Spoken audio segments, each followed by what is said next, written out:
আমি স্নেহাশিস। এটা হচ্ছে পশ্চিমবঙ্গের ম্যাপ। আমরা এখন আছি মালদায়। যাকে বলে ঘোরাফেরা তাকে বলে ভ্রমণ। অর্থাৎ আমরা এই ঘোরাফেরার মাধ্যমে আমরা কালিম্পং জেলার কিছু কিছু সুন্দর দৃশ্য দেখব। চলো শুরু করা যাক।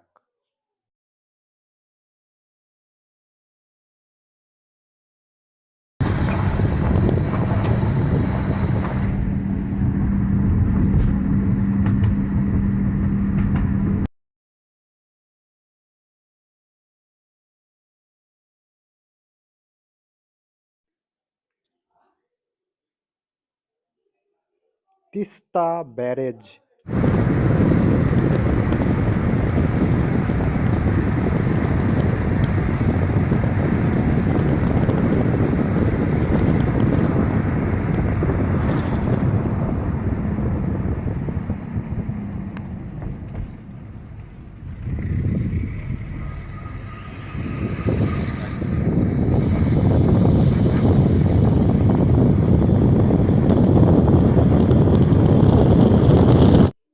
হাতি পারাপারের এলাকা, আস্তে চালান।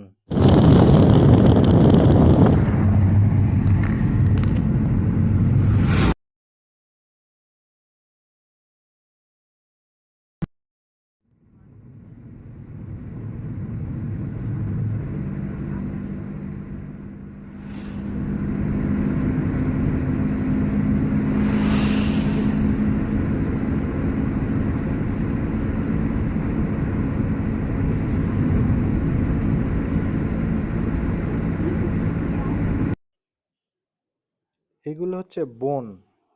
আশেপাশে বাগিচা থাকে এবং এর আশেপাশে হাতিও থাকতে পারে। হাতি রাস্তা দিয়ে পারাপার করে, সেই জন্য বোর্ড লাগানো ছিল। তবে আমরা হাতির দেখা কিন্তু পাইনি। হাতি হয়তো ভিতরে থাকে, অনেক সময় তারা খাদ্যের জন্য, খাবার খাওয়ার জন্য তারা কি করে যে ছুটে রাস্তার দিকে চলে আসে অন্যদিকে যাওয়ার জন্য। তো সবসময় কিন্তু হাতিকে দেখা যায় না। যারা প্রত্যেক দিন আসা যাওয়া করে তারা হয়তো ভাগ্যক্রমে কোনো কোনো দিন দেখতে পায়। তোমরা দেখতে পাচ্ছ যে আমরা শুধু রাস্তা দেখছি আর আশেপাশে জঙ্গল দেখছি। এগুলা জঙ্গল না, এগুলা হচ্ছে স্বাভাবিক উদ্ভিদ। স্বাভাবিক উদ্ভিদ কি? যেসব উদ্ভিদ বা গাছপালা বিনা মানুষের হস্তক্ষেপ ছাড়াই কিন্তু বড় হয় এবং জন্মায়। অর্থাৎ আমরা এখন বর্তমানে কালিম্পংয়ের রাস্তায়, অর্থাৎ আমরা পশ্চিমবঙ্গের উত্তর দিকে যাচ্ছি। পশ্চিমবঙ্গের উত্তর দিক হচ্ছে পার্বত্য অঞ্চল। পার্বত্য অঞ্চল মানে কি? উঁচু জায়গা। অর্থাৎ এখানকার যে পরিবেশ আছে, আমাদের পশ্চিমবঙ্গের যে দক্ষিণ দিক অর্থাৎ কলকাতা, তারপর বর্ধমান, এগুলাতে গরম রয়েছে। কিন্তু এখানকার যে আবহাওয়া ঠান্ডা প্রকৃতির। অনেক কেউ এখানে আসে শুধুমাত্র কি ঘুরতে। এই যে প্রকৃতি, এই প্রকৃতি পশ্চিমবঙ্গের দক্ষিণ দিকের অনেক জায়গাতে নাও পাওয়া যেতে পারে। ওই জন্য এই যে আশেপাশের যে প্রকৃতি, যে বন আছে, এগুলোকে দেখার জন্য বা এগুলোর একটা আবহাওয়ার আনন্দ নেবার জন্যও কিন্তু অনেক কেউ ঘুরতে আসে।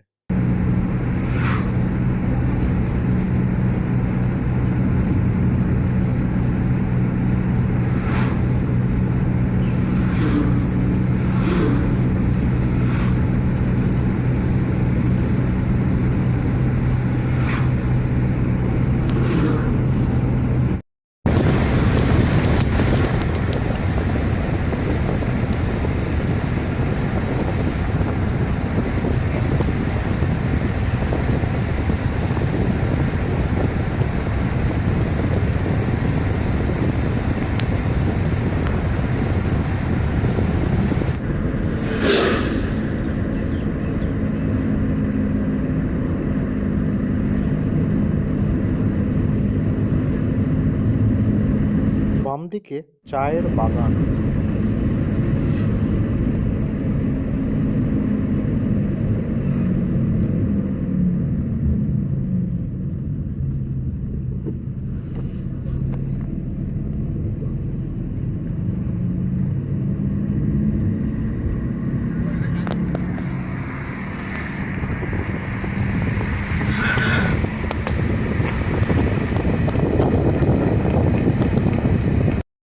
এগুলো চায়ের বাগান।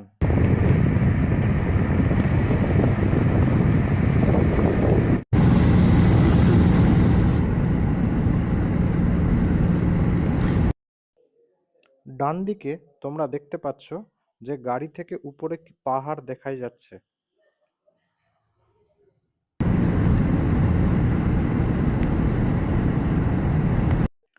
পাহাড়ের একটা বৈশিষ্ট্য আমরা জানি যে পাহাড়কে আমরা খুব দূর থেকে দেখতে পাই। তোমরাও দেখো যে আমরা কোথায় আছি, কিন্তু আমরা দূর থেকে কিন্তু কোনো পাহাড়কে আমরা দেখতে পাচ্ছি। তাহলে আমরা কিন্তু আস্তে আস্তে ওই পাহাড়ের দিকেই কিন্তু এগোচ্ছি। লাভা 41 কিমি। এখানে ভালো করে দেখো, এখানে সিধু কানু, যে তোমরা ইতিহাসে পড়েছিলা বা ইতিহাস বইয়ে যে ঐতিহাসিক চরিত্র, তার মূর্তি ছিল। এখান থেকে বনের রাস্তা শেষ হচ্ছে। এবার তোমরা দেখতে পাবে আস্তে আস্তে এখান থেকে বনের রাস্তা শেষ হওয়ার পর আস্তে আস্তে আমরা কিন্তু গ্রামের দিকে কিন্তু আমরা এগোচ্ছি। তোমরা দেখতে পাবে যে আস্তে আস্তে তোমরা একটা দুটো করে আস্তে আস্তে বাড়ি আসবে। তোমরা এবার বাড়ি দেখতেই পাচ্ছ। আর আজকের ভিডিও এখান পর্যন্তই থাকবে। এরপরে তোমরা আবার এই ভিডিওর অর্থাৎ ঘোরাফেরার এপিসোড 2 তোমরা দেখতেই পাবে।